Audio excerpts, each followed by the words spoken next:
आदाब। मुंसिफ टीवी के खास प्रोग्राम मुल्क मिल्लत और मसाइल में आप सभी का इस्तकबाल है। मैं हूं खुर्शीद रब्बानी। M3 में आज चर्चा करेंगे दहशतगर्दी और आत्मघाती हमलों पर, और इस पर जानने की हम कोशिश करेंगे कि इस्लाम में आत्मघाती हमलों पर क्या कुछ कहा गया है और दहशतगर्दी के बारे में क्या कुछ कहा गया है, कैसे ये इस्लाम में हराम करार दिया गया है, इस पर हम बात करेंगे।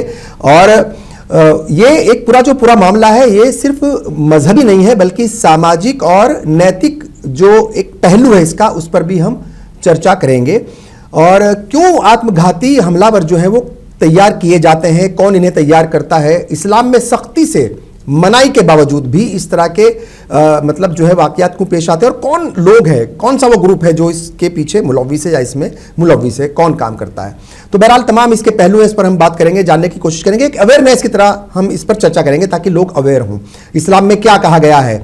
और चूंकि बहुत सारी गलत फहमियां हैं जिहाद को लेकर के भी, तो उस पर भी हम चर्चा करेंगे। कई खास मेहमान हमारे साथ हैं। हमारे साथ राजन कोचर साहब हैं, सिक्योरिटी एक्सपर्ट हैं, आपका इस्तकबाल है। इनके अलावा हाफिज मंजूर साहब हैं, आप जयपुर से जुड़े हैं हमारे साथ, और दीनी मामलों पर भी आप जानकारी रखते हैं, सामाजिक तंजीमों से भी आप जुड़े हुए हैं। एक इसका मजहबी पहलू क्या है उस पर हम चर्चा करेंगे इनके साथ। आपका भी मैं इस्तकबाल करता हूँ। डॉक्टर शुजात अली कादरी साहब हैं, चेयरमैन है MSO ऑफ इंडिया के, आपका भी इस्तकबाल है। और इनके अलावा यूसुफ अंसारी साहब भी हमारे साथ जुड़ेंगे, आप सीनियर सहाफ़ी हैं। मैं तमाम मेहमानों का इस्तकबाल करता हूँ। और हाफिज मंजूर साहब, पहला सवाल आप ही से। दिल्ली में एक आत्मघाती हमला हुआ, ब्लास्ट हुआ, कई सारी जानें चली गई, कई सारे मासूमों की जान उसमें चली गई, और उसके बाद जो आत्मघाती हमलावर था उसकी वीडियो भी आई, और वो बता रहा है कि किस तरीके से मतलब जो है ये वो खुद को तैयार कर रहा था, अपने आप को मेंटली तौर पर प्रिपेयर कर रहा था, दूसरे लोगों को भी वो इस तरफ मतलब ले जाने की कोशिश में लगा हुआ था। तो एक तो मैं पहला रिएक्शन आपसे चाहूंगा कि क्या कुछ ये जो आत्मघाती हमले होते हैं, दहशतगर्दाना वाकयात एक के बाद एक होते हैं, इस्लाम में सख्ती से मना है, 100% मना है, उसके बावजूद भी मतलब बहुत सारे लोग इसमें ऐसा देखा जाता है अलग अलग वक्त पर वो मुलव्विस हो जाते हैं, क्या कुछ कहेंगे? शरीयत तो इसकी इजाजत नहीं देती है, लेकिन चूंकि मजहब के नाम के ऊपर होते हैं, दीन के नाम के ऊपर होते हैं, फिर बैकग्राउंड में हम जाए हमें उसको समझना पड़ेगा। आखिर लोग अपनी जान तरीके से गंवाने के लिए क्यों तैयार हो जाते हैं? तो जो लोग इस का काम करते हैं वो कहीं ना कहीं फ्रस्ट्रेशन का शिकार है और हालात से मायूस तब्दील होकर के वो इंतहाई कदम उठाते। तो इसलिए इसको सही तो नहीं ठहराया जा सकता, लेकिन उन वजूहात के ऊपर भी हमें गौर करना पड़ेगा जिसकी वजह से इस इंतहाई कदम उठाने पर मजबूर हो जाए। अलग अलग जगहों पर ये वाकयात पेश आते हैं और नतीजा आपके सामने है, क्या कुछ होता है। जबकि इस बात का जिक्र बार बार किया जाता है कि इस्लाम में सख्ती से मनाही है इस चीज़ की, फिर भी आप वो काम करते हैं, वो भी इस्लाम के नाम पर। ये जो इस तरह की चीज़ें हैं, कैसे इसको देखते हैं आप? मुझे लगता है इसके बारे में जो हमारे यहाँ उलमाए इकराम हैं वो इसकी सही वर्डिक्ट बताएंगे जी। लेकिन मजहबी पहलू में भी एक जो रुख है मैं उसको बयान करना चाहूँगा, यहाँ पे अपने दर्शकों के लिए रखना चाहूँगा। नंबर एक ये कि देखिए, ये जो सुसाइड बॉम्बिंग है इसकी शुरुआत अगर आप देखेंगे तो बहुत पहले से रही है। और इसकी शुरुआत होती है जब 10वीं और 11वीं सदी में जो सल्जूकों की हुकूमत होती है और उनके खिलाफ जो है एक निजारी इस्माइली जो हम लोग बड़ा नाम सुनते हैं असासिनेशन, तो वो दरअसल हशीश वो वहां से आया है और शुरुआत वहां से होती है हसन बिन सबा का।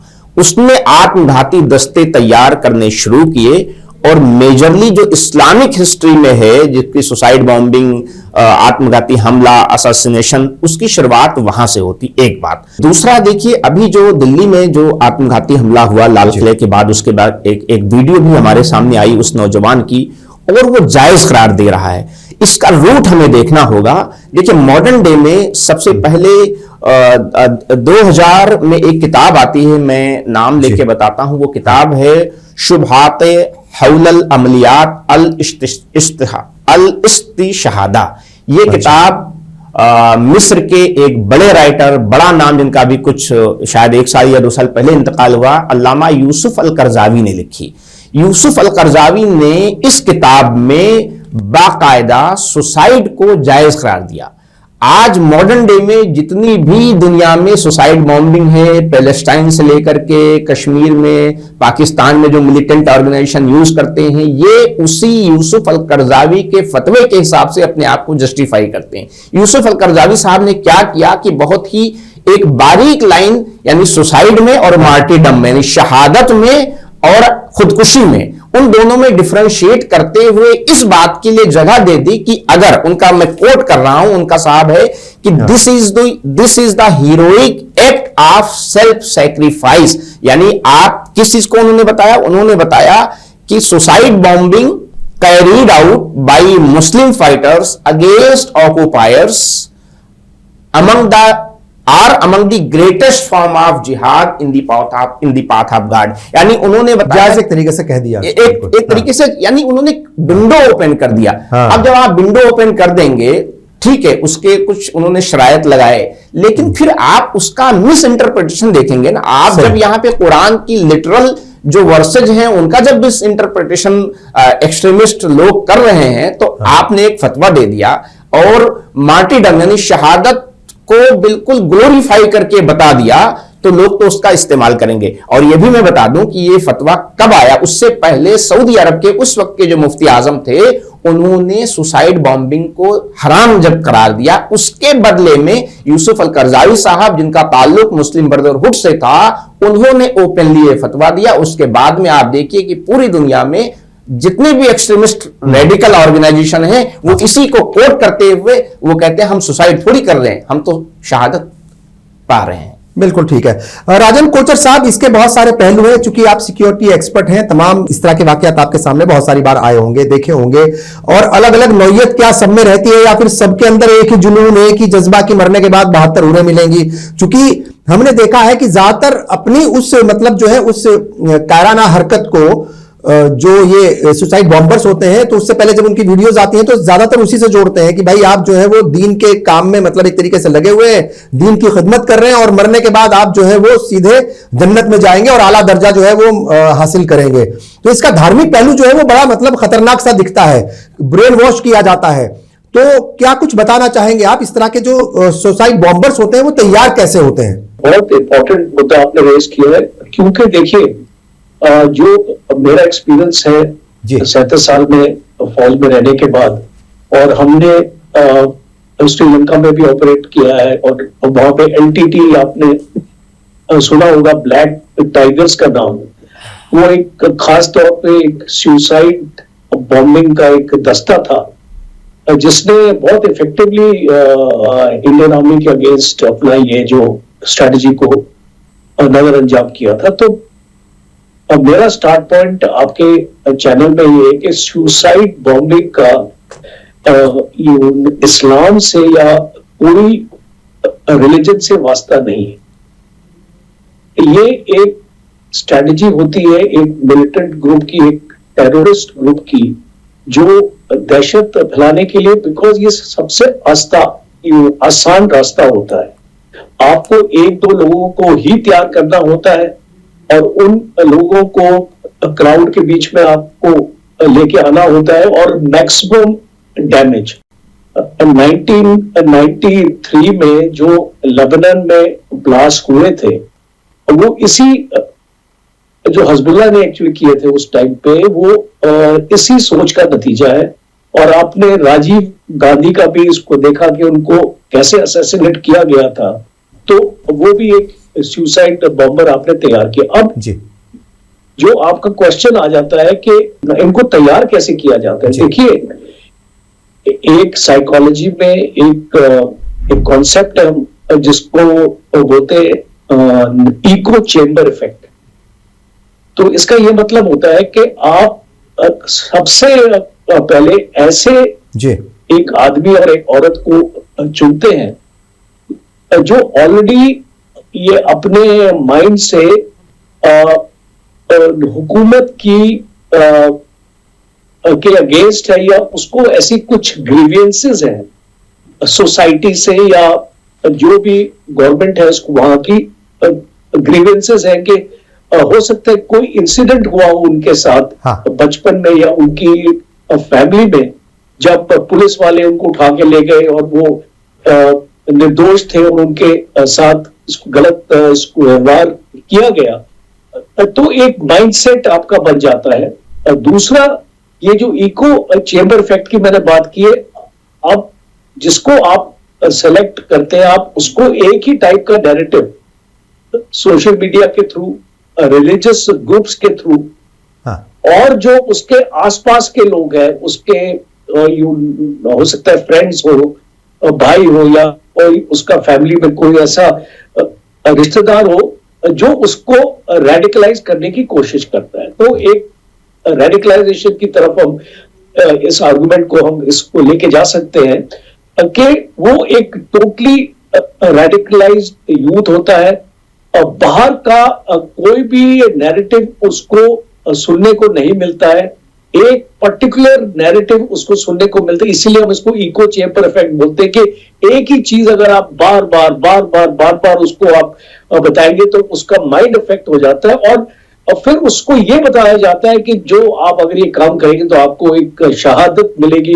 और आपका नाम इसको हिस्ट्री में और हमारी एक मूवमेंट में एक इसको बहुत एक ऊंचे दर्जे से मिलेगा। और मैं इसको थोड़ा सा रिलेट करूंगा अभी प्रेजेंट सिचुएशन को, बिकॉज नॉर्मली हम ये सोचते हैं कि पैसे के लालच में करते हैं, इस टाइप के लालच में करते हैं। अब वो थ्योरी नहीं है, क्योंकि अभी हम देख रहे हैं ये जो बॉम्ब ब्लास्ट हुए इसमें डॉक्टर्स इन्वॉल्व थे।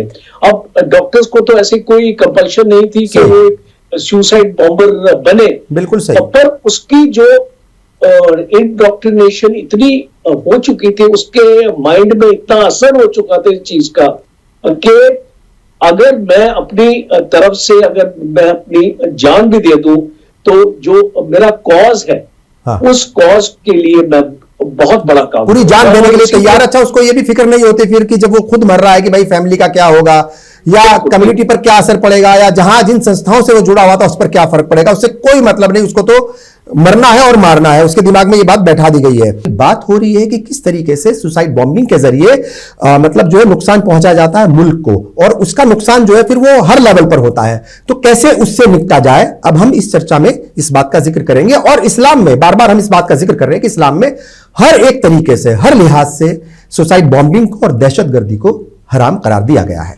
यूसुफ अंसारी साहब भी हमारे साथ जुड़ चुके हैं, सीनियर सहाफी हैं, पॉलिटिकल एनालिस्ट भी हैं। आपका भी मैं इस्तकबाल करता हूं यूसुफ साहब। देखिए, ये अभी कुछ दिन पहले ही आपने देखा दिल्ली के लाल किले के आसपास एक आत्मघाती हमला हुआ। शुरुआती जब खबरें आई तो पता चला कि मतलब अलग अलग तरह की थ्योरी सामने आ रही थी, मगर अल्टीमेटली वीडियो भी सामने आ गई उस दहशतगर्द की जिसने इस आत्मघाती हमले को अंजाम दिया था। फिर इसका मजहबी पहलू, सामाजिक पहलू, और बार बार एक मजहब से जोड़ करके देखना, मतलब ये भी कहीं ना कहीं चीजें शुरू हो जाती हैं।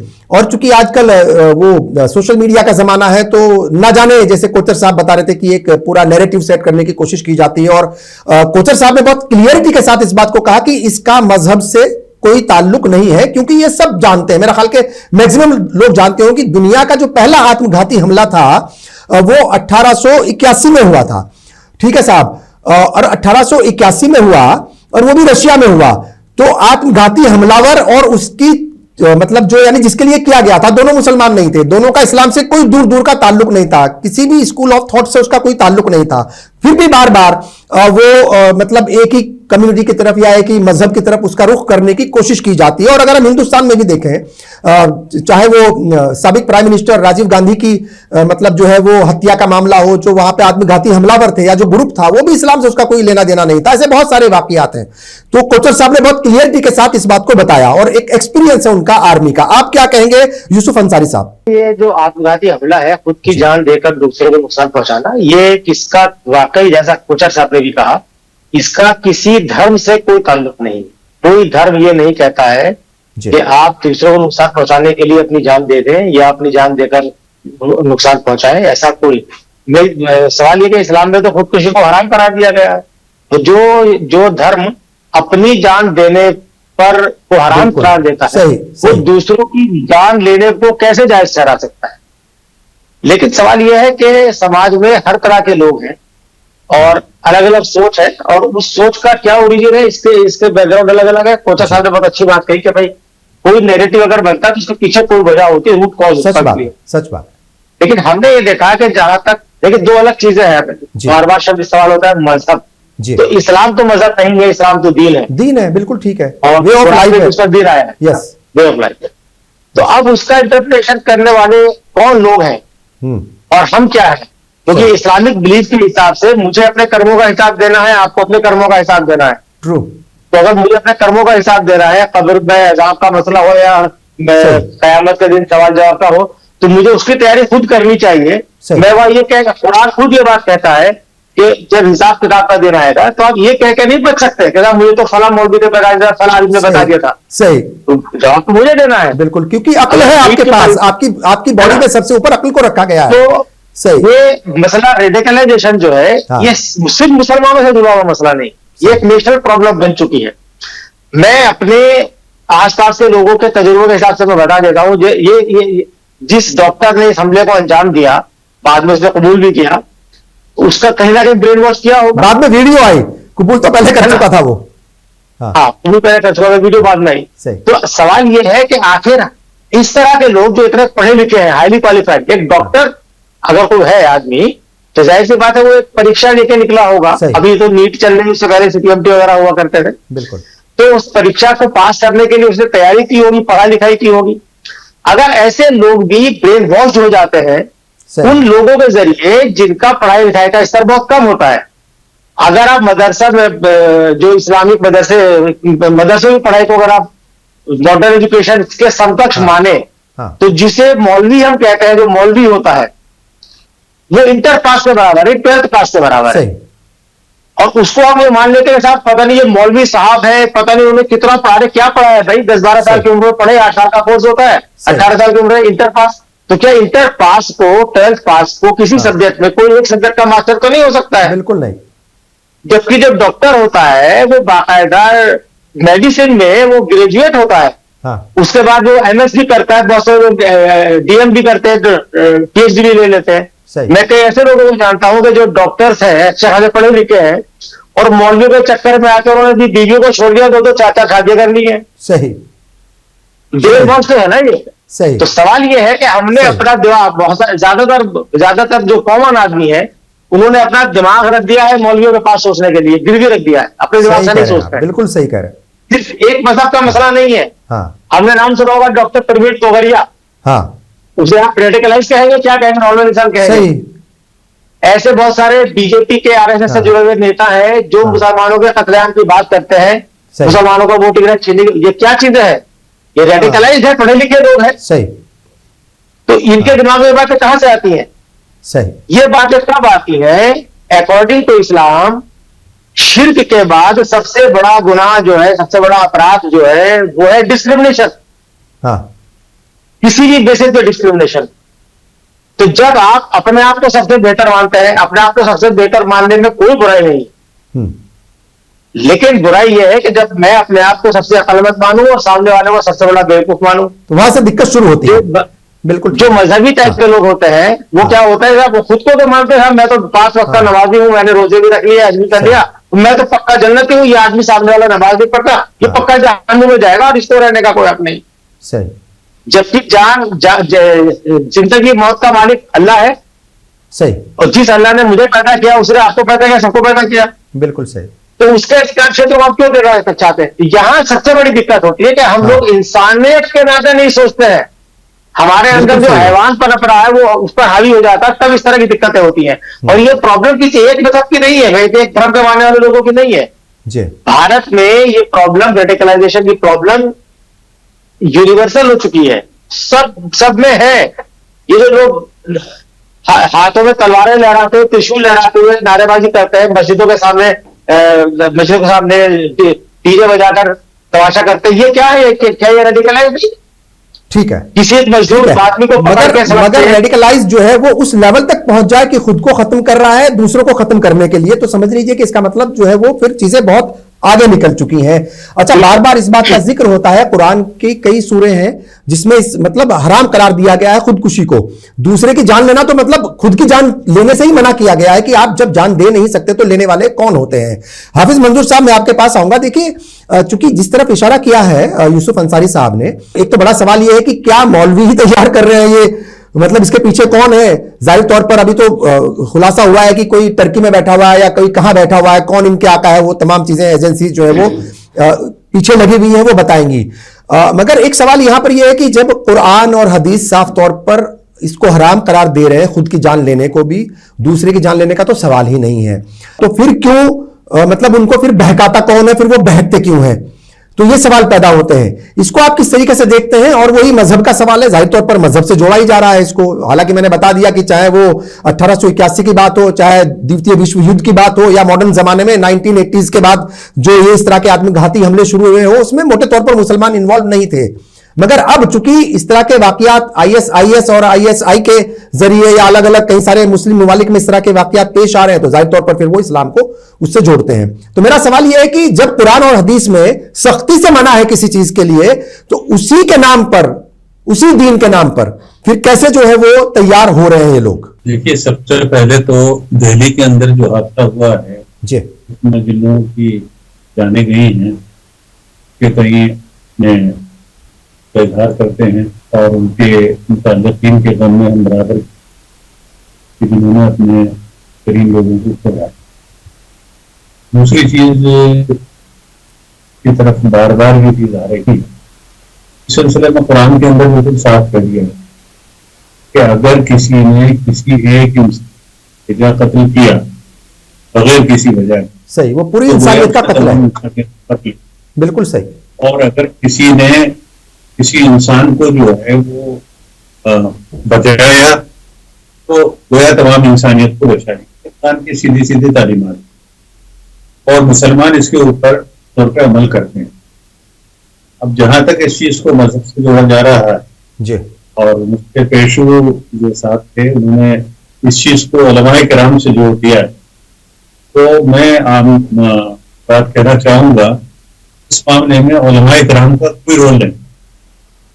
उलमाए किराम तो जब कुरान हदीस की तालीम देते हैं, पढ़ाते हैं, उसमें बहुत सारे उन्वानात के साथ साथ भी एक उन्वान होता है, क्योंकि जिहाद जो है किसी नेक मकसद के लिए किया जाए तो वो इबादत, तो वो नेक मकसद के लिए जिहाद का जो जिहाद का तस्वुर है उसको भी किसी न किसी अंदाज में ज़िम्नन पढ़ाया जाता है।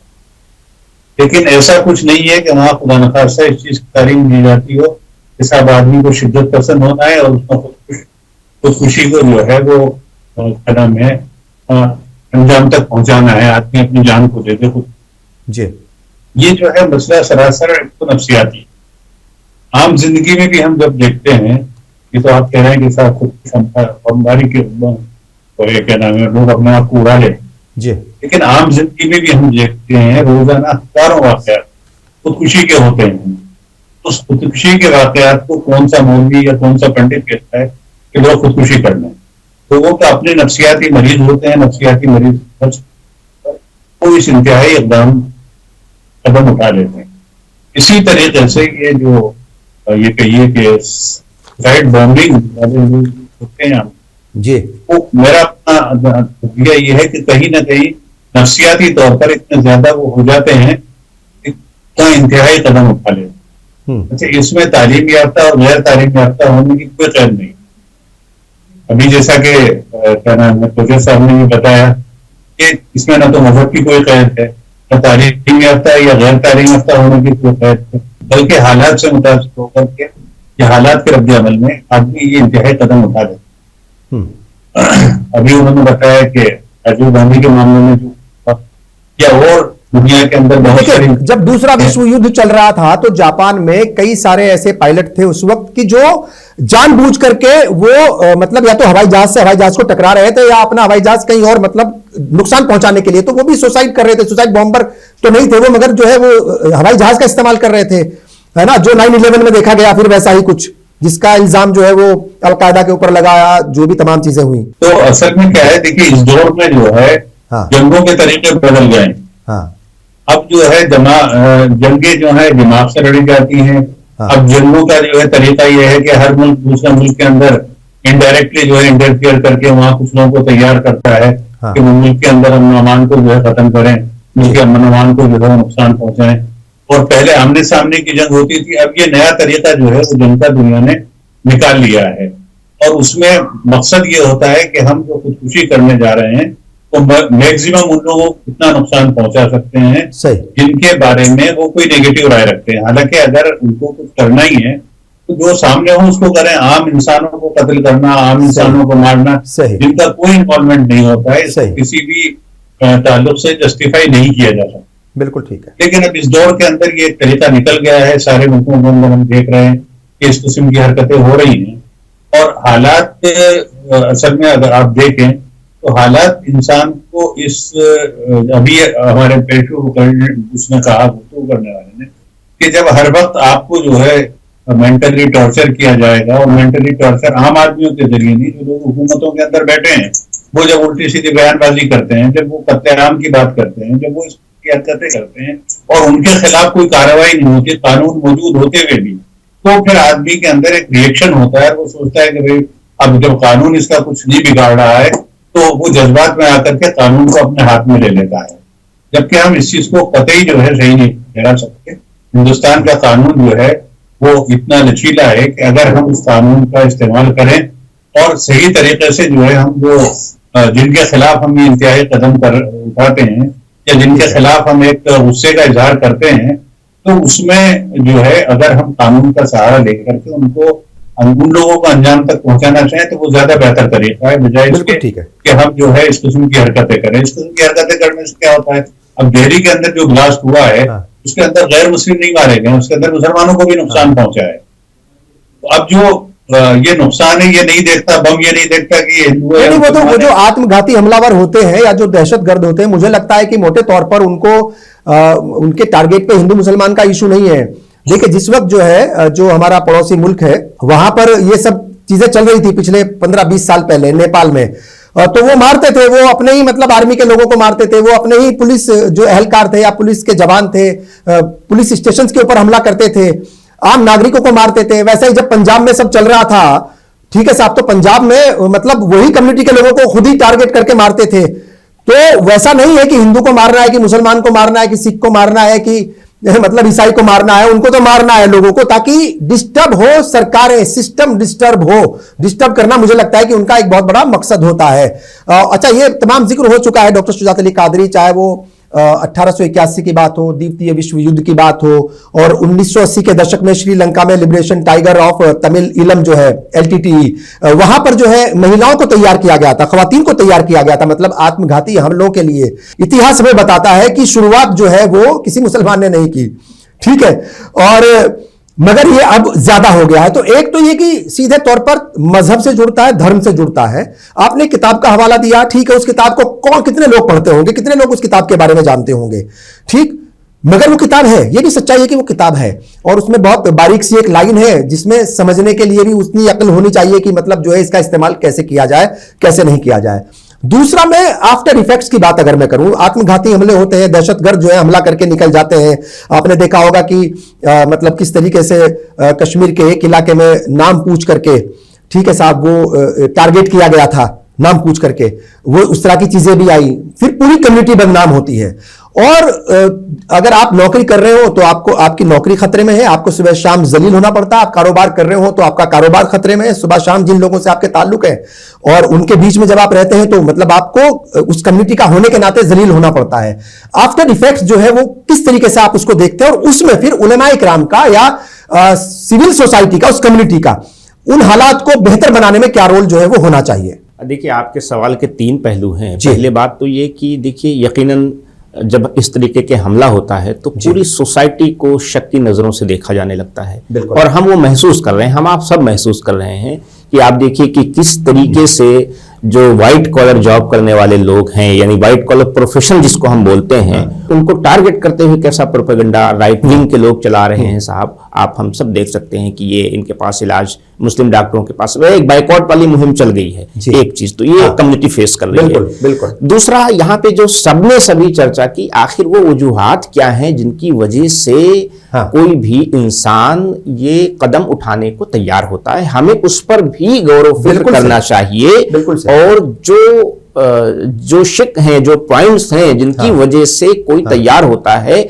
उसको दूर करने की कोशिश करना चाहिए, एक बात। दूसरी बात ये कि देखिए, 2 चीजें हैं जिन वजूहात की बिना पर ये घटनाएं हो रही हैं, और एक जो लगता है कि ये वनरेबल सोसाइटी के लोग हैं, हमें उनको इंटीग्रेट करना चाहिए, उनके साथ संवाद कायम करना चाहिए। उसमें सबकी जिम्मेदारी है, हमारे उलमाए किराम की। देखिए, बार बार यहाँ उलमाए किराम को इसलिए कहते हैं क्योंकि सोसाइटी पे उनका असर है, उन्हें कोई टारगेट नहीं कर रहा है। हाँ। लेकिन सवाल उनसे इसलिए हम कर रहे हैं कि हम जो बात कहेंगे या और कोई बात कहेगा सोसाइटी में वो उतनी ज्यादा एक्सेप्टेबल नहीं होगी, लेकिन अगर वही बात कोई मस्जिद का इमाम कहेगा या आलिम कहेगा, मौलवी साहब कहेंगे, कोई एक बड़ा दीनी मजहबी रहनुमा कहेगा, किसी बड़ी खानकाह के पीर साहब कहेंगे, सज्जाद नशीन कहेंगे, उसका असर बहुत ज्यादा होता है। तो इसलिए उलमाए किराम की जिम्मेदारी ज्यादा है कि वो अपने बीच बीच में वक्त वक्त पे ऐसी अगर कभी घटना होती तो उसको टोटली रिजेक्ट करना चाहिए, उसमें इफ एंड बट नहीं लगाना चाहिए। नंबर एक बात। नंबर दूसरी बात कि फिर सोसाइटी में ऐसे लोग जो लगता है कि इस टाइप की कुछ है, देखो सबको पता होता है थोड़ी बहुत, थोड़ी बहुत चीजें तो पता होती हैं, हमारे पास कोई इंटेलिजेंस नहीं होता है, लेकिन कुछ ना कुछ पता लग जाता है, तो उसकी निशानदेही करके उनकी काउंसलिंग करनी चाहिए और उनको बताना चाहिए कि मतलब उनको एलिमिनेट ना करो, आप उसको इंटीग्रेट करने की कोशिश करो। ये हमारे लोगों को करना चाहिए। एक और मैं बात यहां पे ये कहना चाहूंगा कि देखिए बार बार जो मजहब का यहां जिक्र करते हैं, देखिए एक तो सच्चाई हमें माननी पड़ेगी कि यकीनन इसकी शुरुआत सुसाइड की, या इस तरह का आपने जिक्र किया कि जो जापान में कामिकाजे पूरा एक ग्रुप तैयार हुआ था और उसने सुसाइड किया, वो बाकायदा टारगेट करके जो है अपने ही जहाज को मतलब जो है वो मारता था, खुद भी मरते थे, दूसरों को भी टारगेट। फिर एलटीटी का आपने जिक्र किया, वो कोई मुसलमान नहीं थे। फिर आप लेफ्ट में एक एक्सट्रीम मार्क्सिस्ट आइडियोलॉजी के लोग हैं, वो उनका आप सामने देख लीजिए, वो कोई मुसलमान नहीं है। नक्सलाइस्ट को आप देख लीजिए, कोई मुसलमान नहीं। मैंने इसलिए नेपाल का जिक्र किया भाई, अपने मुल्क का जिक्र ही नहीं किया। जी जी, इसलिए अच्छा। दूसरा फिर क्रिश्चियनिटी में भी आप अल्जीरिया में जरा पहले देखिए कि क्या हालात थे 2000 से पहले अल्जीरिया में, कैसे सुसाइड बॉम्बिंग होते थे, वो क्रिश्चियन। तो सब मजाहिब मतलब इसको अब क्या हो गया कि 9/11 के बाद में पूरी दुनिया का सिनारियो बदल गया। बिल्कुल सही। क्योंकि एक मेजर इवेंट, अच्छा उस पर भी डिबेट है कि किसने कराया, कौन किया, कौन आलायकार बना, वो अलग बहस का। लेकिन मेजरली क्या हुआ कि 9/11 के बाद में पूरी दुनिया का रुख जो है इस्लाम की तरफ आ गया, क्योंकि उसमें जो लोग जो पाए गए वो सब के सब मुसलमान थे। उसके बाद में कई मुल्कों की डीप स्टेट का एक प्रोजेक्ट भी चला कि मुसलमानों को टेररिज्म से जोड़ा जाए, हॉलीवुड में मूवीज बनानी शुरू कर दी। उसका असर हमने बॉलीवुड में देखा कि अगर उसको विलन दिखाना है, टेररिस्ट दिखाना है, तो वो एक पर्टिकुलर कपड़ा पहनेगा, मुसलमान नाम होगा, और वो सब आप देख रहे हैं। तो ये चूंकि मीडिया में एक नैरेटिव चला, बिल्कुल सही, और दूसरा सरकार के जरिए, फिल्मों के जरिए, सरकारों की तरफ से वेस्टर्न जो है उन्होंने भी ये चलाया मुसलमानों को, जो आप कि इनको करो, और फिर इन्वॉल्व भी पाए गए। मतलब दोनों चीजें, ऐसा नहीं है कि नहीं हमारे यहां से हुआ है, बिल्कुल सही तो हुआ है। तो इस वजह से बार बार यहां मजहब का जिक्र आता है। अब इसमें हमारे मजहबी रहनुमाओं की, मैं फिर कहूंगा मजहबी जिम्मेदारी ज्यादा है, आप ये बहुत ज्यादा जिम्मेदारी है कि मैं इस मसले पर वापस आऊंगा, चूंकि ये भी एक बड़ा मसला है, चूंकि फतवे जारी होते हैं। अभी हमने देखा कि आपकी तंजीम ने जो है वो एक शुरुआत की, फिर कई जगहों से मतलब ऑल इंडिया फतवा बोर्ड है उसकी तरफ से भी फतवा आया, और हमने पहले देखा कि अलग अलग मतलब जो बड़े ग्रुप्स हैं या जो बड़े इदारे हैं इस मुल्क के, उन्होंने बाकायदा फतवे दिए हैं, हराम करार दिया है, और बड़ी बड़ी मतलब जो है वो कॉन्फ्रेंसेस भी किए हैं, बड़े बड़े जलसे भी किए हैं दहशतगर्दी के खिलाफ। चर्चा हम कर रहे हैं कि कैसे सुसाइड बॉम्बिंग जो है वो होती है, कितनी खतरनाक है, ना सिर्फ मुल्क के लिए बल्कि एक मजहब के मानने वाले भी उसकी चपेट में कई बार आ जाते हैं, मतलब यानी बदनामी उनकी होती है। तो कुरान और हदीस में हर तरीके से हराम है, उसके बाद भी कैसे लोग तैयार किए जाते हैं, और इससे बाहर निकलने के लिए जो मदारिस हैं, जो अलग अलग तंजीमें हैं, या जो सिविल सोसाइटी है, उसका क्या रोल हो सकता है, इस पर हम चर्चा कर रहे हैं। राजन कोचर साहब, चूंकि आपको जाना भी है, और आपसे भी मैं एक सवाल ये लूंगा कि ये जो इसके आफ्टर इफेक्ट्स हैं, और एक कम्युनिटी टारगेट पर रहती है, सबको मिलजुल करके रहना है, यहां पर हर कोई 99.999% जो है वो उनका कोई लेना देना ही नहीं है। मेरा ख्याल के मतलब कोई लाखों में से, करोड़ों में से कोई एक आध आदमी होता है जो इस तरह के मामलों में मुलविस पाया जाता है, या उस लेवल पर जाकर वो तैयार होता है, वो सोचता है। फिर कमिटी जो है वो सफर करती है, और वो जैसे मैंने जिक्र किया हर लेवल पर, चाहे वो मीडिया में हो, या फिर दूसरे इदारों में काम करने वाले लोग हों, चाहे वो बिजनेस करने वाले लोग हों, या किसी इलाके में रहने वाले लोग हों, तो उन्हें हर रोज ताने सुनने पड़ते हैं। इसको आप कैसे देखते हैं, और इससे बाहर निकलने के तरीके भी मैं आपसे जानना चाहूंगा। देश में 20 करोड़ से ज्यादा मुस्लिम्स हैं हमारे, और हम एक भाईचारा में हमको इसको रहना है। और हमारे फौज का तो मैं आपको एग्जांपल अपना दे सकता हूँ जी। सब धर्म स्थल होता है, एक मंदिर होता है, मस्जिद होती है, गुरुद्वारा होता है, सारी एक ही जगह होते हैं, एक साथ ही हम अपने त्योहारों को एक्चुअली मनाते हैं, इकट्ठा मनाते हैं। और मुस्लिम लीडर्स भी हैं हमारे फौज में जनरल्स हैं, ब्रिगेडियर्स हैं, सीनियर ऑफिसर्स।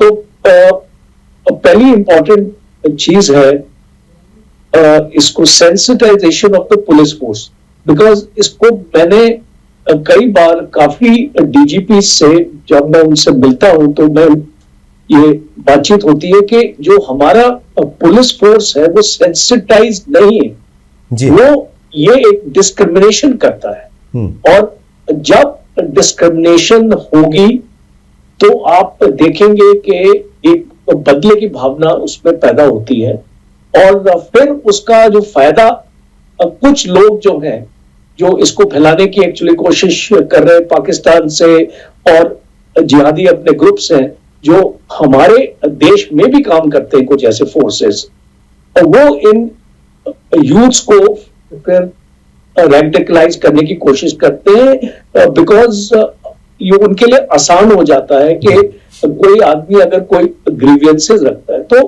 पहली इंपॉर्टेंट जो आपकी मुहिम है वो है आपका पुलिस फोर्स की सेंसिटाइजेशन। और ये एक प्रोग्राम इनके जब ये एकेडमी में आते हैं भर्ती होने के लिए, जब इनकी ट्रेनिंग होती है वहीं से इनके ये प्रोग्राम्स शुरू हो जाने चाहिए। दूसरा इंपॉर्टेंट है हमारा पॉलिटिकल सिस्टम। अब आप इसको देखिए, जब इलेक्शंस होते हैं तो हम मजहब के नाम पे कई बार अपने वोट बैंक को हासिल करने की कोशिश करते हैं, तो एक बहुत रिस्पॉन्सिबिलिटी हो जाती है एक पॉलिटिकल लीडर की। देखिए, इसको एमएलए बनना, एमपी बनना एक इसको मकसद नहीं हो सकता एक पॉलिटिकल लीडर का।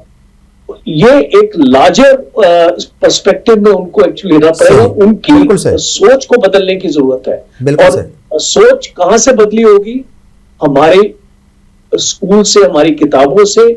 जिस तरीके से हम अपने युवा को ये सोच देते हैं, और पेरेंट का बहुत बड़ा रोल होता है इसमें, पेरेंट्स भी बहुत बड़ा इसको रोल प्ले कर सकते हैं। और लास्ट पॉइंट है मेरा सिविल सोसाइटी। आपने इसका जिक्र किया था और खुशी है मुझे कि आपने इसकी बात करी। एक सिविल सोसाइटी का बहुत इंपॉर्टेंट रोल हो जाता है। जैसे कि आप देखिए कहीं पर जब राइट्स होते हैं, बिकॉज आजकल तो बहुत कम हो गए, एक टाइम पे 15-20 साल पहले आप देखते थे ये जो हिंदू मुस्लिम राइट्स इस टाइप की चीजें एक्चुअली होती थी हमारे देश में। अभी भी इक्का दुक्का हमारे इंसिडेंट्स आपको मिलेंगे। तो ये क्यों होती है राइट्स? तो इसकी जो साफ इसकी वजह है हमारा पॉलिटिकल एक्चुअली सिस्टम, और उसको जो उकसावा दिया जाता है। ये आपने इसको कुछ इसको जिक्र किया था कि एक नफरत पैदा करने की कोशिश की जा रही है। तो इस नफरत को कम करने के लिए हमारा जो पॉलिटिकल सिस्टम है, ऑर्गेनाइजेशंस है, जैसे आपने आरएसएस का भी जिक्र किया था, तो उनका भी एक बहुत इंपॉर्टेंट रोल हो जाता है कि वो एक डिवाइड ना पैदा करें हमारे देश में। देखिए, आप एक हिंदुत्व के लिए अगर आप इसको बोलना चाहते हैं, बहुत अच्छी बात है, वो आपकी आइडियोलॉजी, आप उसको बढ़ाएं, but not at the cost of the other community. बिल्कुल तो सही, बहुत इंपॉर्टेंट इसको मैसेज है ये मेरा, ये आपके इसको व्यूअर्स के लिए। और खुशी है मुझे कि तीनों पैनलिस्ट को मैंने एक्चुअली सुना, कादरी साहब को, अंसारी साहब को और दूसरे पैनलिस्ट को, और बहुत अच्छा लगा जिस तरीके से उन लोगों ने एक्सप्लेन किया ये हर एक चीजें। और शायद हमारे एक जेन जी को मैसेज ये जाना चाहिए, बिकॉज जहां पर भी हमने देखा है हमारे इसको नेबरहुड में देखे, जेन जी है वो लोग जो एक रेवोल्यूशन हमारे देश में ला सकते हैं। और अगर हम जेन जी का माइंड इस तरीके से एक्चुअली बना दे, सेक्युलरिज्म उनके माइंड में डाले, तो शायद हम ये हासिल कर पाएंगे। आसान नहीं होगा, मुझे इसको मुश्किल है, लेकिन अचीव किया जा सकता है। कोशिश की जा बिल्कुल बिल्कुल ठीक है, कोशिश की जा सकती है। बहुत बहुत शुक्रिया सर, चूंकि आपको जाना भी है तो मैंने कहा आपसे सवाल जरूर लिया जाए। यूसुफ अंसारी साहब, देखिए, एक तो राजन कोचर साहब ने जेन जी का जिक्र किया, ये बड़ा इंपॉर्टेंट है। यंगस्टर्स को मतलब समझाना बहुत जरूरी है, और दीन क्या है असल में, मुझे लगता है उसको अगर कोई समझ जाए तो इस तरह के मतलब जो है ना वो एक्सट्रीम लेवल पर जाकर के इस तरह की हरकत करना मतलब सोचेगा भी नहीं वो। ये बहुत क्लियरिटी के साथ मैं कह रहा हूं। एक तो ये कैसे मतलब जो है ये मुहिम चलाई जाए और किन लोगों की तरफ से मुहिम चलाई जाए, चूंकि एक मुहिम जो है उत्तर प्रदेश में शुरू हो गई है, और वो ये मुहिम है कि मदरसों की मतलब एक तरीके से मदरसे जांच के दायरे में आ गए, जबकि पकड़े गए एमबीबीएस डॉक्टर। तो एक तो ये मुहिम चलाने की मुझे लगता है जरूरत है, और खासतौर से उन लोगों को जो बड़ी बड़ी तंजीमें चला रहे हैं, या फिर अपने अपने लेवल पर हर कोई जो मीडिया में काम कर रहा है वो मीडिया के हिसाब से चलाए, जो अलग किसी दूसरे मतलब शोबे से जुड़ा हुआ है वो अपने लेवल पर उस चीज को चला सकता है। तो एक तो ये आफ्टर इफेक्ट्स के बारे में मैं आपसे भी जानना चाहूंगा, और एक जो यंगस्टर्स हैं, जो नौजवान तबका है, जो जेन जी है, उसे कैसे राह रास्त पर अगर वो कहीं भटकता है सोशल मीडिया के जरिए या किसी और के जरिए, उसे बना करके रखना बेहद जरूरी है, कैसे इकदाम उठाए जाए? देखिए, अभी कोचर साहब ने बात कही कि साहब पेरेंट्स की सबसे ज्यादा जिम्मेदारी है जी। और घर जो होता है वो बच्चे की पहला स्कूल होता है, पहली पाठशाला होती है। हाँ। घर में जो हमारा बिहेवियर होता है उस बिहेवियर से हमारे बच्चे अपना बिहेवियर बनाते हैं। हम क्या क्या एक्टिविटीज करते हैं, उन्हीं एक्टिविटीज को हमारे बच्चे अडॉप्ट करते हैं, उन्हीं को सीखते हैं, क्योंकि उनके सामने वही सच है। हर बच्चे के लिए उसका बाप दुनिया का सबसे अच्छा बाप है, उसकी माँ दुनिया की सबसे अच्छी माँ है। तो हमारी ये जिम्मेदारी बनती है कि हम अपने बच्चों को सही शिक्षा दे। अब सही शिक्षा क्या है और गलत शिक्षा क्या है, ये सबके लिए अलग अलग हो सकती है। रही बात दीन की, तो दीन का जिस तरह से, खासकर हम इस्लाम की अगर हम बात करें, इस्लाम का जितना अलग अलग तरह से मिसइंटरप्रेशन हुआ है, जितने मसलक बने हैं, हाँ। वो शायद दूसरे धर्मों में नहीं है उतने ज्यादा। हाँ। और दूसरी बात यह है कि दोनों के बीच, दो मसलक अगर है तो दोनों के बीच एक फला है, एक गैप बहुत लंबा है। हाँ, जो गैप है वो बहुत बड़ा गैप है, बिल्कुल सही, बहुत बड़ा गैप। हाँ। हर एक मसलक के लोग जो है अपने आप को सही मानते हैं, बाकी दूसरों को काफिर मानते हैं, सही है ना। तो ये एक बड़ी चीज है। तो दीन क्या है, पहले तो मैं खुद समझू कि भाई दीन क्या है। हाँ। तो दीन समझने के लिए तो एक ही चीज है कि आप अपनी बिल्कुल किताब को सही। समझिए, बिल्कुल सही, मुकम्मल है, किताब बिल्कुल सही। मुकम्मल है, हक के साथ उतारी गई है, उसके अंदर है, तो उसको भी तो उसको सही रख करके समझना जरूरी है। जहां एक कैद लगा के आप गैर आलिम पे आप समझ नहीं सकते। अभी हमारे दो पैरानिस्ट जो और जो दोनों को इस बात पर आपत्ति थी, जनाब उलमा इकराम को इस पर ना घसीटे, क्यों ना घसीटे भाई? उलमा इकराम किसी दूसरी दुनिया से आते हैं, सही है, यहीं से है, हाँ, सच बात। और उनकी जिम्मेदारी है।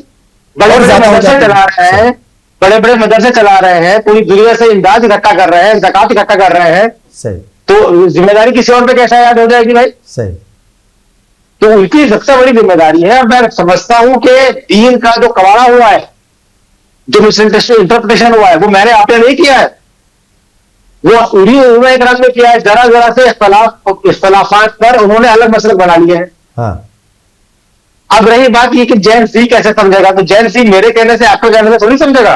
सही, जब तक ज्ञान पर कुछ लोगों की बकौती थी, तो जब तक उन्होंने जो चाहा वो समझाया। अब तो टेक्नोलॉजी है, इंटरनेट की दुनिया है, आप एक ही वेबसाइट पे जाइए, किसी ऐप पे जाइए, आप कुरान शरीफ के अलग अलग आलिमों के किए हुए तर्जुमे एक ही जगह ले लीजिए आप, बिल्कुल सही, हदीस की जगह ले लीजिए आप। तो आजकल की जो जेंसी है या जेंसी के बाद जो जैन अल्फा आई है, उसमें सबसे अच्छी बात यह है कि वो तहकीक करना जानते हैं। हाँ, ये बड़ी अच्छी बात है, बहुत खुशाइन और पॉजिटिव पहलू है। हमारे और आपके जमाने में जब हम लोग बच्चे थे या हम लोग जेंसी वाली एज में थे, आज से 25-30 साल पहले, तब ये फैसिलिटी अवेलेबल नहीं थी, बिल्कुल नहीं थी। हमें जो हमारे मौलवी साहब ने बता दिया, वही हम लोग को सच मान लिया, बिल्कुल वही पत्थर की लकीर आज थी, नहीं वही आखिरी सच आज था। आप किसी को बताइए साहब फला हदीस में ये कहा गया है, हाँ। तो जेंसी वाले जो है इंटरनेट पे खोज के बता देंगे साहब सही, कहा तो गया है, लेकिन उसका रेफरेंस ये है, उसका कॉन्टेक्स्ट ये है, और यहाँ ये बात सही बैठे नहीं बैठे। लेकिन क्योंकि इंटरनेट पर भी, इंटरनेट भी एक आजाद इंस्ट्रूमेंट है, उस पर मैं अपनी मर्जी से, अपनी सोच के हिसाब से मैटर डाल सकता हूं, आप अपनी सोच का डाल सकते हैं, हाफिज सईद अपनी सोच का डाल सकता है, जैसे महमूद अली अपनी सोच का डाल सकता है। तो वहां ये चुनना बड़ा मुश्किल है, चैलेंजेस बहुत ज्यादा है। ट्रू। तो इसमें सबसे बड़ी बात यह है कि भाई जैसे मैं पेरेंट हूं अपने बच्चों का, तो मैं अपने बच्चों की सही तजवीज कर सकता हूं, जो मैं सही समझता हूं। हर इंसान के लिए, हर शहरी के लिए उसका मुल्क भी पहले है, बिल्कुल। और जहां तक बात आती है कई तरह के उलझाने वाले सवाल आते हैं, मुल्क भी पहले कि मजहब पहले, तो उससे पूछे जो सवाल आपसे करेंगे साहब, पहले मुल्क बना कि पहले मजहब बना? नहीं, आप तो उससे सीधे पूछे ना कि पहले दाई आंख पहले है कि बाई आंख पहले है, पहले ये हाथ पहले कि ये हाथ पहले है, पहले दिल पहले कि दिमाग पहले है। बहुत सीधा सवाल बता देगा वो। इस तरह के सारे सवाल जो है, इनके जवाब देना भी आना चाहिए, आपको फंसाने के लिए जवाब देना भी आना चाहिए। बिल्कुल सही, ट्रिकी क्वेश्चन। बिल्कुल। तो हमें अपने बच्चों की जो माइंड जो है वो रेशनल बनाने चाहिए, रीजनिंग वाले बनाने चाहिए। टोटली। बिल्कुल। दूसरी बात यह है कि दीन या मजहब या दोनों मिला करके या दोनों में से कोई एक, ये इंसान को बेहतर बनाने का इंस्ट्रूमेंट है। सही। अपने करेक्टर को डेवलप करने के लिए है। सही। अगर इसके नाम पर किसी को नुकसान पहुंचाते हैं तो इसकी एसेंस के खिलाफ है, इसकी बेसिक जो थॉट है उसके खिलाफ है। सबसे पहले ये समझने की जरूरत है हमें कि धर्म जो है, दीन है, मजहब है, हाँ। वो हमें अपने आप को प्योरीफाई करने के लिए, अपने करेक्टर बिल्डिंग के लिए, अपने करेक्टर बिल्डिंग के साथ साथ समाज के भले के लिए, समाज के साथ साथ देश के भले के लिए है। अगर हम इन सब चीजों से उसका इस्तेमाल नहीं हो रहा है और उसके नुकसान पहुंचाने के लिए कर रहे हैं तो वो गलत है, वो धर्म नहीं है, वो दीन नहीं है, वो मजहब नहीं है। तो ये समझाना बच्चों को जरूरी है। डॉक्टर शुजात अली कादरी साहब, अब आप आखिर में क्या बताएंगे, किस तरीके से इकदामात उठाने की जरूरत है तमाम लोगों को, चाहे वो मदारिस के लोग हैं, चाहे तंजीमें चलाने वाले लोग हैं, आप जैसे जो अलग अलग तंजीमों से जुड़े हुए लोग हैं, या फिर मीडिया के, या फिर एक सिविल सोसाइटी का भी कहीं ना कहीं अपना एक रोल है। एक तो ये कि देखिए पता नहीं चलेगा कि भाई कौन जो है उस राह पर चल रहा है, तो इसका मतलब यह है कि हर किसी को अपने घर से ही शुरुआत करनी पड़ेगी, अपने बच्चों को इस तरीके से तैयार करना पड़ेगा जिसका इशारा हर किसी ने यहां पर किया है, चाहे वो कोचर साहब हो, चाहे यूसुफ अंसारी साहब हो, आप हो या हाफिज मंजूर साहब हो। तो पहली दर्सगाह जो है वो घर ही है। अपने बच्चों से ही शुरुआत कीजिए कि उनका माइंडसेट उस लेवल पर लेकर के आइए कि वो किसी उलझन में फंसे ही नहीं, बहुत सीधे सीधे चले, क्योंकि दीन बहुत सीधा है, ज्यादा उलझने की जरूरत नहीं है। ठीक है साहब, तो किस तरीके से तमाम लोगों को इकदामात उठाने की जरूरत है, और ये जो उलझ गया है मुसलमान खासतौर से हिंदुस्तान का, और जो उसको उलझाने की कोशिश की जा रही है, तो जाहिर है उससे बाहर निकलना भी है, वो बदनामी हो रही है, तो बदनामी से बाहर निकलने की जिम्मेदारी भी उसी के, कोई और नहीं निकालेगा बाहर। और बेस्ट एग्जाम्पल सिख है इस मुल्क के, कैसे उनके ऊपर एक बड़ा दाग लगा, दाग के पीछे की वजूहत थी, मगर दाग को मिटाने के इकदाम भी उन्होंने उठाए थे। जो सबसे एक कॉमन चीज है जो सबको करने की है, चाहे वो सिविल सोसाइटी के लोग हैं, हाँ। तंजीमों के लोग हैं, या आइम्मा हजरात हैं, उलमा हजरात हैं, या घर के लोग हैं, वो ये कि सबसे पहले वो अपने आसपास पड़ोस या अपने बच्चों को या जिस इलाके में रह रहे हैं उनके ज़ेरे असर आने वाले लोगों की सही काउंसलिंग करें, मजहब की सही तालीम उन तक पहुंचाएं। और दूसरा, इस तरह की जो भी घटनाएं हैं उनको कंप्लीटली रिजेक्ट करना चाहिए, उस पे मतलब इफ बट नहीं लगाना चाहिए, रिजेक्ट करना चाहिए। हाँ, ये इंपॉर्टेंट बात है। उसमें कोई मतलब ये दलील नहीं देनी चाहिए, उसके लिए कोई जो है तावील नहीं पेश करनी चाहिए। दूसरी बात ये कि हमारी जो हुकूमत है, उस हुकूमत को इस मतलब हुकूमत का जो क्या होता है ना कि एक कार्रवाई जब शुरू होती है, अभी देखिए आप, मैं किसी भी जस्टिफाई नहीं कर रहा हूं इस एक्ट को, हाँ। लेकिन क्या होता है कि जब कोई एक आदमी बम ब्लास्ट किया, हाँ। लेकिन सफर पूरा का पूरा घर करता है, हाँ। यानी अभी देखना पूरा घर से बुलडोजर गिरा दिया जाएगा, तो वो क्या है ना, एक और वो लोग जो उस माइंडसेट में थोड़ा थोड़ा भी नर्चर नहीं हुए हैं, लेकिन उनको पकाया जा रहा है कहीं ना कहीं से, उनके लिए एक आप मौका और दे देते हैं। तो हुकूमतों को चाहिए कि वो इंटीग्रेट करें, एलिनेट ना करें, जस्टिस को सामने रखें, जो गुनाह करता है उसको करें, पूरी सोसाइटी को ब्लेम ना करें, उसके माँ बाप को सफर ना होने पाए, जो हकीकत में जिम्मेदार हैं उनको आप भेजिए, जो सजा जो देना दीजिए, बिल्कुल दीजिए, लेकिन उसके साथ में और लोगों को आप तो और उसी रेडिकलाइज कर रहे हैं, यानी आप ऐसी चीजें करेंगे तो और रेडिकलाइज होगा, ये नहीं होना चाहिए। तीसरा और एक चीज कि अगर ऐसी कोई चीज आती है, कोई मेटेरियल इस तरह का चीज जो है कि साहब जो ग्लोरीफाई करता है सुसाइड को या इस तरह के एक्ट को, टेररिज्म को, एक्सट्रीमिज्म को, उसको हमारे उलमा इकराम को एक तो रिजेक्ट करें, फिर उसके अगेंस्ट में, उसके काउंटर में सही नैरेटिव लेके आए कि ये सही है, ये असल इसका मफहूम है, वो मिस इंटरप्रेट किया गया है। आज जिस किताब का मैंने हवाला दिया यूसुफ अल करजावी साहब का, आप बताइए कि कितने लोग हैं हमारे स्कॉलर जिन्होंने उसके रद्द में किताब लिखी, उनको लिखना चाहिए था, बताना चाहिए था, ताकि एक नैरेटिव ये भी आता। बिल्कुल ठीक है। हाफिज मंजूर साहब, आखिर में आपसे सवाल, देखिए फतवे जारी हुए हैं पहले, इसमें कहीं कोई शक नहीं, अभी भी हमने देखा ऑल इंडिया फतवा बोर्ड की तरफ से फतवा आया इसके खिलाफ, और दहशतगर्दी के खिलाफ भी, सुसाइड बॉम्बिंग के खिलाफ भी। एक जमाने में मतलब हमने देखा कि बड़ी बड़ी तंजीमें, बड़े इदारों की तरफ से ये फतवे जारी होते थे, अब थोड़ी सी कमी आई है, मेरा ख्याल की जरूरत नहीं महसूस हो रही होगी। आपको लगता है कि अब कॉन्फ्रेंसिस भी हो, इजलास भी हो, और लोगों को जो है मतलब समझाया जाए असल दीन, और बताया जाए कि ये हराम है तो हराम ही है, और बहुत शिद्दत के साथ इसको ईमानदारी से समझाना पड़ेगा, क्या कहेंगे? हमारे जो है सोसाइटी के 3 हिस्से जी। एक हिस्सा तो वो है जिसकी तरफ आप निशानदेही कर रहे हैं, उलमा इकराम, दिल्ली तंजीम। इससे पहले जो है जब इस मुल्क के अंदर हालात बहुत खराब थे, तो आपके इल्म में होगा कि जमीयत उलमा हिंद ने पूरे हिंदुस्तान के अंदर बड़े बड़े कन्वेंशन करके बेदारी मुहिम चलाई थी, बाकायदा फतवे दिए थे और हजारों उलमा इकराम ने दस्तखत करके इन चीजों को दहशत गर्दी की मजम्मत की कर गलत करार दिया।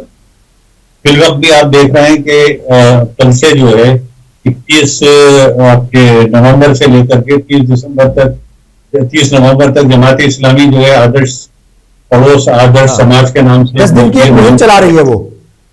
तो मुल्कीर जो तंजीमें हैं या अफराद हैं वो अपनी जिम्मेदारियों को बहुत हद तक पूरा कर रहे हैं, लेकिन हमें असल में जाना पड़ेगा कि हमारे हुकूमतों के जो रवैये हैं उसको भी बहुत संजीदगी के साथ हमें लेना पड़ेगा। नहीं, लेकिन देखिए सर, मैं आपको टोक रहा हूं। हुकूमतों का रवैया अपनी जगह है, मगर हुकूमतों का रवैये की वजह से कोई दहशतगर्दी को कैसे मतलब जो है वो जायज ठहराया जा सकता है, या फिर कैसे सुसाइड बॉम्बिंग को जायज ठहराया जा सकता है?